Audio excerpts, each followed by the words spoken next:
Дни татарского просвещения в Тюменской области прошли при участии Республики Татарстан. Регион посетили представители Министерства образования и науки, в составе которых педагоги и руководители ведущих учебных заведений республики. Более 100 учителей родного языка и литературы со всей Тюменской области собрались в школе номер 15 города Тобольска.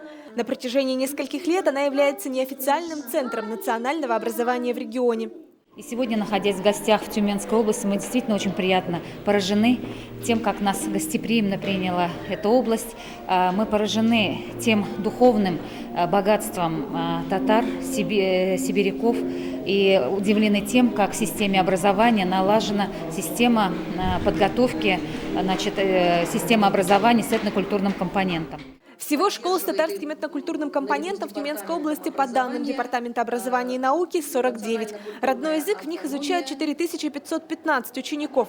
Еще несколько лет назад таких школ было 56. Учителя проводят большую работу для того, чтобы дети продолжали изучать родной язык. В школе сегодня дети в старших классах не особо хотят заниматься на уроках татарского языка и литературы. Это связано еще и отношением родителей, что татарский язык не всегда нужен ребенку. И это является большой проблемой. К счастью, в этом году удалось решить вопрос с учебниками, которые во многих тюменских школах не обновлялись более 20 лет. Республика Татарстан в начале учебного года подарила Тюменской области 1500 учебных пособий. Дополнительную партию привезли и на Дни татарского просвещения.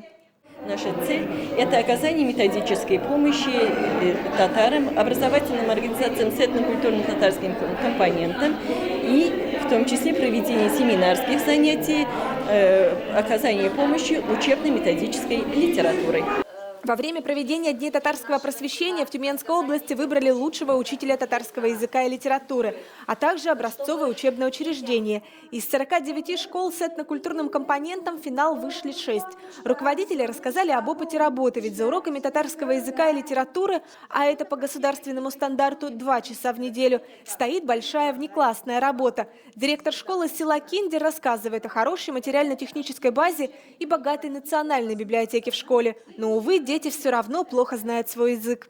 Сегодня возникла проблема сохранения татарского языка в школе, потому что дети не только из смешанных семей, даже из татарских семей не знают татарского языка. Работу надо проводить в тесном контакте с родителями, потому что воспитание начинается в семье.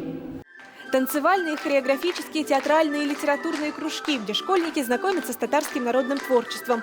Сегодня это часть учебного процесса. В Казаровскую среднюю школу родители отдают детей только потому, что рядом с Тюменью она единственная с татарским этнокультурным компонентом. И мы стараемся делать многое для того, чтобы сделать привлекательной саму школу, и чтобы родитель с удовольствием приводил ребенка и через год говорил, и через 9 лет говорил нам спасибо, что вы обучили моего ребенка качественно, и кроме этого еще дали ему основу народно-татарской культуры и привили любовь к изучению своей культуры, уважение к культуре других народов. Ведь в школе всего 9 национальностей. По-прежнему привлекательной школу делают педагогические кадры. Сегодня, по информации Департамента образования и науки, вакансий учителей татарского языка и литературы в Тюменской области нет, что стимулирует педагогов быть в хорошей профессиональной форме. В финале конкурса «Лучший учитель татарского языка и литературы» 5 педагогов. Тюменская область сегодня – ты гордость великой России.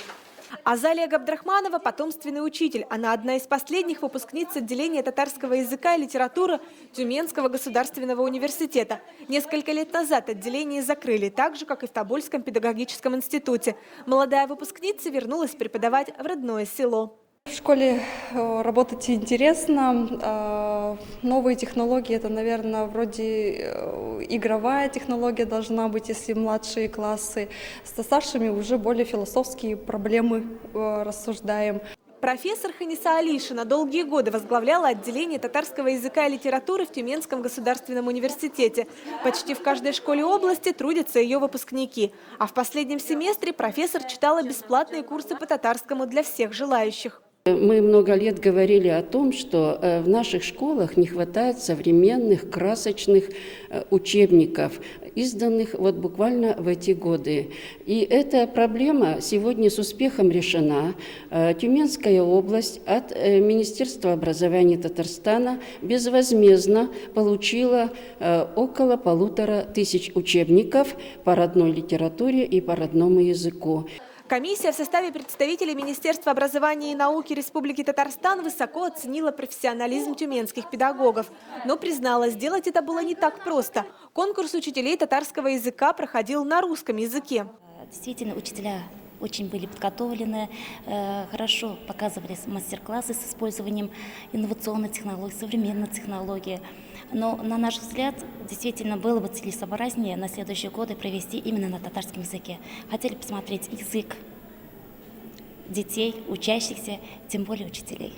Педагоги из Татарстана провели для коллег мастер-классы, пригласили к участию во всероссийском этапе конкурса профессионального мастерства. В завершении Дней просвещения Республика Татарстан и Тюменская область подписали соглашение о сотрудничестве в области образования. Татарстан продолжит оказывать содействие региону в подготовке кадров, методиках преподавания, обеспечении школ учебниками. Мы очень надеемся, что это соглашение укрепит наши тесные связи, которые уже установлены давно. Работа ведется планомерная и системная в данных направлениях. Первое направление – это подготовка педагогических кадров, а именно учителей татарского языка и литературы в высших учебных заведениях Республики Татарстан для субъектов Российской Федерации, в том числе Тюменской области, а также оказание учебно-методической помощи. Ранее между двумя регионами России уже было подписано подобное соглашение. Новый документ лишь укрепит давние связи. Чтобы через несколько лет в Тюменской области не возникло дефицита кадров, Министерство образования предложило отправлять выпускников школ на учебу в Татарстан, для того, чтобы в дальнейшем они вернулись в свой регион высококлассными специалистами. София Хайруллина, Рамиль Нигматуллин, ТНВ, Тюменская область.